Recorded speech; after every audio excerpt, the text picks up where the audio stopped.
ప్రజలు ఎలాంటి ప్రలోభాలకు గురి కాకుండా స్వేచ్ఛగా తమ ఓటు హక్కును వినియోగించుకోవాలి. పార్లమెంట్ ఎన్నికల రిటర్నింగ్ అధికారి పెద్దపల్లి జిల్లా కలెక్టర్ ముజామిల్ ఖాన్.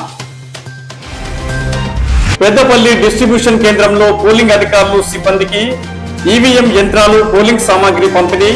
పెద్దపల్లి అసెంబ్లీ నియోజకవర్గంలోని 290 పోలింగ్ కేంద్రాల్లో అన్ని రకాల సదుపాయాలు ఏర్పాటు చేశామన్న అసిస్టెంట్ రిటర్నింగ్ అధికారి వి గంగయ్య.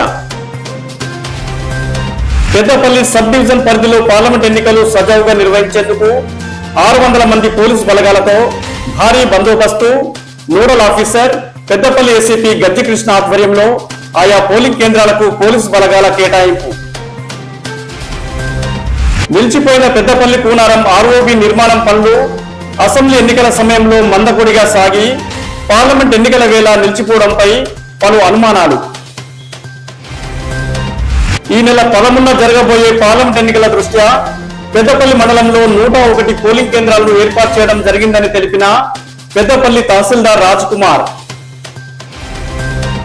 గౌరెడ్డిపేట రైల్వే గేట్ వేసినప్పుడల్లా దాదాపు 40 నిమిషముల పాటు నిరీక్షిస్తూ ఇబ్బందులు ఎదుర్కొంటున్న వాహనదారులు, ప్రయాణికులు రైల్వే అండర్ గ్రౌండ్ బ్రిడ్జ్ నిర్మించాలని రైల్వే అధికారులను కోరుతున్న వాహనదారులు, ప్రయాణికులు.